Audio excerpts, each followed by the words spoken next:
বন্ধুরা, আজকে সকালটা শুরু হয়েছিল একটু অন্যরকম ভাবে। এই যে হাতে ওষুধ আর গ্লাসে গরম জল দিয়ে, তো বুঝতেই পারছো আমার মায়ের শরীর খারাপ। তো মা মানে হাসতে পারছে না, এত শরীর খারাপ মায়ের।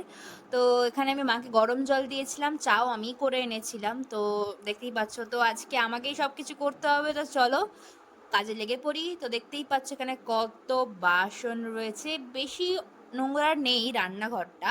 তো চলো শুরু করে দিই, বেশি নাচানাচি না করে মানে কনসেন্ট্রেট করতে হবে কাজের দিকে।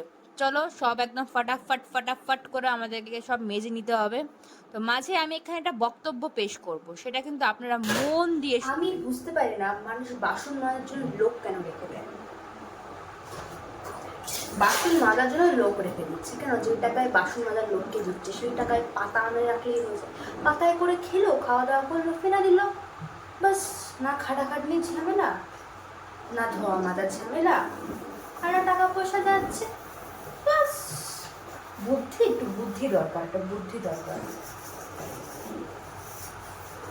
তাও মানুষ থালা বাসনেই খায়।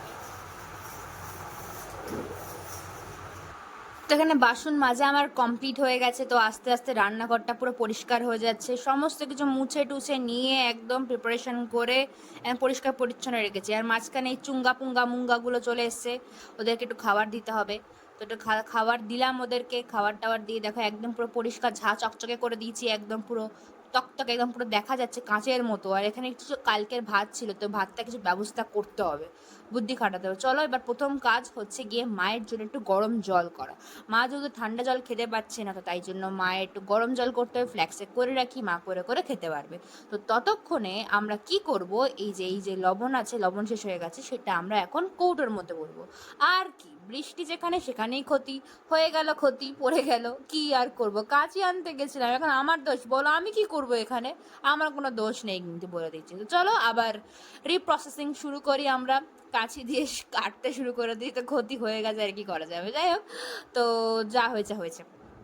তো এই যে এই দেখো, এইটা ঢাকনা খুঁজে পাচ্ছিলাম না, তাই জন্য আমি একটা টিফিন বক্সে ঢাকনা দিয়ে আটকে রেখেছিলাম। তো এই দেখো এখানে জল গরম হচ্ছে, আর দেখো এদিকে বাইরে কত রোদ, ছাদে দিলেই গরম হয়ে যেত, এখানে আর দিয়ে কি হতো? এই রোদের মধ্যে যদি বেরোতাম শেষ হয়ে যেতাম, সত্যি শেষ হয়ে যেতাম, এত গরম।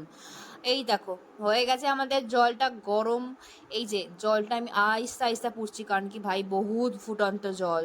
এই দেখো ভরেও গেছে আর জল রয়েও গেছে, কি বোকা আমি, কত জল। এই দেখো আমি বুদ্ধি লাগিয়েছি, বোকা তো কি হয়েছে, বুদ্ধি লাগিয়েছি, মাকে বলেছি মা একটু ভাপ নিয়ে নাও। একটু বুদ্ধি থাকা দরকার, দেখেছো তো, একটু বুদ্ধি থাকা দরকার, বুদ্ধি বুদ্ধি। पानी वेस्ट करना नहीं चाहिए, समझे? चलो, अब हम लोग का नेक्स्ट काम है कि हम लोग पहले क्या करेंगे, पता नहीं मुझे भी। तो चलिए, नेक्स्ट हमारा काम है कि ভাবতে ভাবতেই সময় চলে যাবে আমার, ভাবতে ভাবতেই সময় চলে যাবে, আর ভাবা আর হবে না, নেই ঘটে কিছু নেই देखते মনে हैं হচ্ছে। और आप लोगों को भी दिखाते हैं। হ্যাঁ মনে পড়েছে, এই জায়গাগুলো আমার নোংরা হয়ে আছে, এই জায়গাগুলো পরিষ্কার করতে হবে, সব দাদাভাইয়ের জিনিসপত্র সব পরিষ্কার টরিষ্কার করে আমি 3টে লিচু নিয়ে বসে গেছি।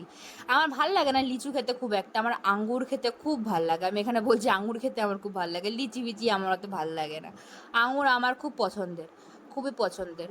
কিন্তু লিচিও খুব ভালো লাগে, মোটামুটি লিচি ড্রিঙ্কগুলো খুব ভালো লাগে আমার। তো মা দেখো এই সাইডে ওয়াশরুমে গেছিলো, ততক্ষণে আমি পুরো ঘরটা গুছিয়ে দিয়েছি, শুয়ে কারণ কি পড়ো, মা শুয়ে পড়ো। উঠতেই চাইছিল না বেড থেকে। Rest, take rest, take rest. जाओ जाओ जाओ, घर गुछी दीजिए। তো মাকে ভাগিয়ে দিলাম, বললাম যাও যাও যাও, তুমি একদম যাও, তুমি যাও রেস্ট করো। তো ততক্ষণে আমি এবার একটু পরিষ্কার করবো ফ্রিজ। ফ্রিজটা পুরো একদম কাঁচরা হয়ে, দেখো সব কিন্তু নেই, ওর মধ্যে কিছু নেই, তাও এগুলো রেখে দিয়েছে ফ্রিজের মধ্যে। কি আর করব, আমি করি এগুলো, আমি করি এগুলো, কেউ করে না, আমি করি, আমি অগোছালো করি, আমি আবার গুছিয়ে দিই। কি আর করব, সময়ের অভাব।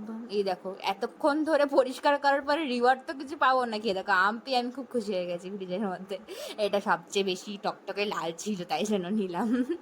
অতগুলো কাঁচটা বেরিয়েছে, চলো এবার ঝাঁটা দিয়ে ঝাড়ু মেরে নিই। এই দেখো কতগুলো সবজি কেটে নিয়েছে, ওই ভাতটা যেটা ছিল ওই ভাতের এবার প্রসেসিং হবে।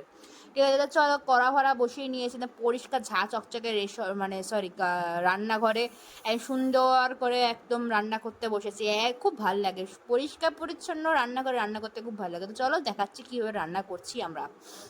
এই যে খুন্তি নাড়িয়ে নাড়িয়ে রান্না করতে হয় কিন্তু, জানো তোমরা, খুন্তি নাড়িয়ে নাড়িয়ে রান্না করতে হয়। এই যে রান্না আমাদের হয়ে গেছে, একটু ফ্রাইড রাইস ভাত ভাজার মতো বানিয়েছিলাম, ঠিক আছে, ডিম টিম দিয়ে সবজি টবজি দিয়ে। ব্যাস চলো, মাকেও দিয়েছিলাম, আমিও নিয়েছিলাম, দুজনের জন্যই বানিয়েছিলাম, খেতে খুব টেস্টি হয়েছিল। তো আজকের জন্য এতটুকুই, ভিডিওটা কেমন লাগলো সবাই জানাবে, বাই।